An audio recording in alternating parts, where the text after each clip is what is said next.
with Clemson. Can you give us some details, your thoughts on this commitment from them Yeah. to you? Very close to ironing it out.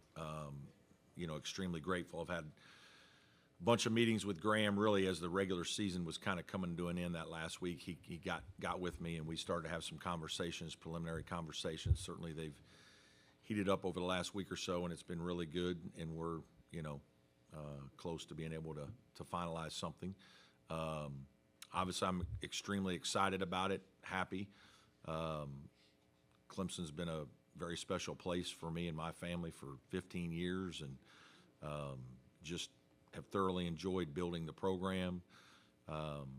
Love what Clemson stands for as a university, and proud to be a part of it. Certainly sent my daughters there, so we're all in, as Dabo likes to say, and excited about where my program is. I think we've done an unbelievable job, from facility improvements all the way to, success initiatives on the floor, off the floor, and excited to try to continue this level of success. Thanks, Coach. Pat, right here.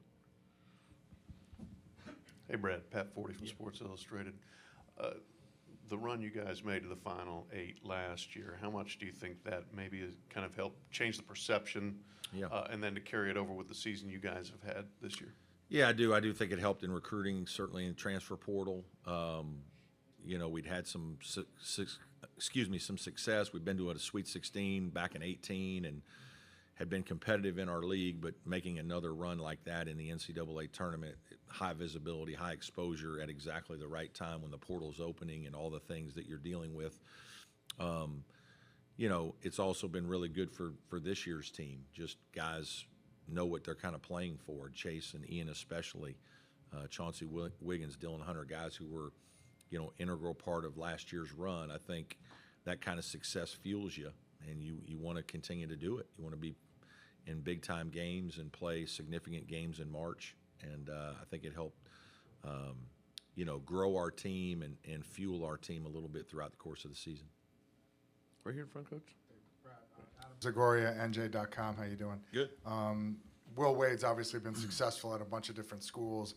He's now being linked to a school in your conference. He told us here he was talking to them. I guess what makes him successful as a coach, and maybe what are some of the hallmarks of his teams?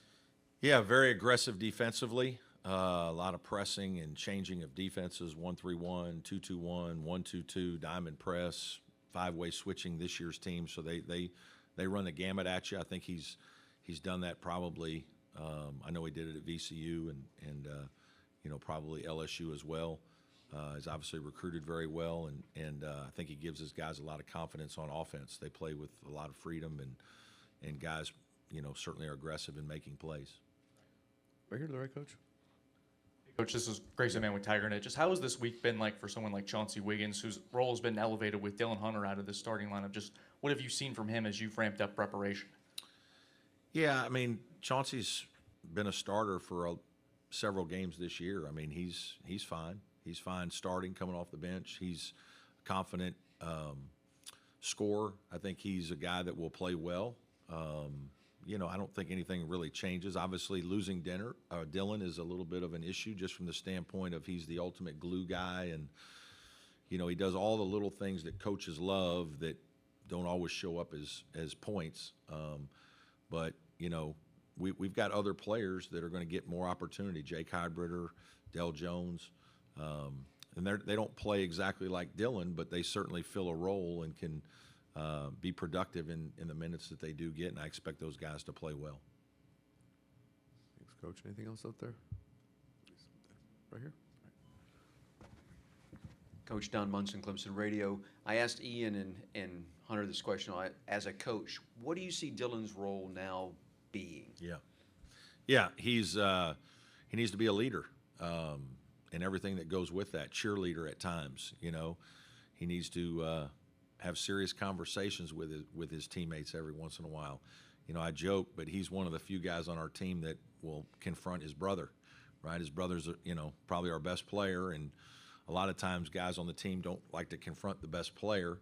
Your little brother will, and so There are times, it doesn't happen often, when I have heard Dylan get after Chase on some things, like, man, you got a little more in the tank, you know. So it's kind of fun to watch those two guys play together and have conversations together.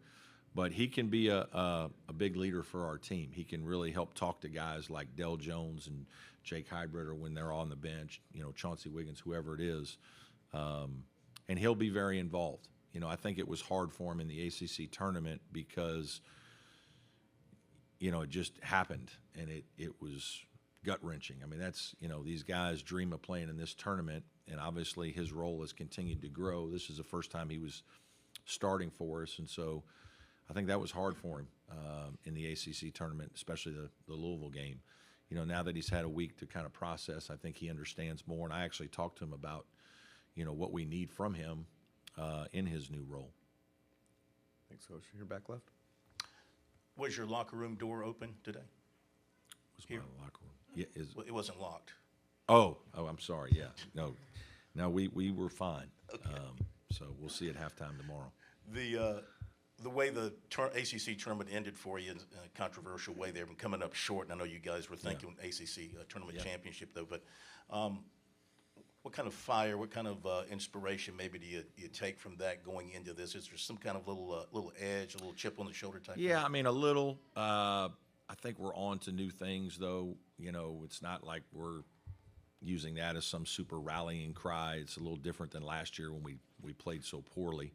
You know, against Boston College this year, it was more we just didn't play as well as we'd like. You know, made a ferocious fight there at the end, but, you know, came up a little short.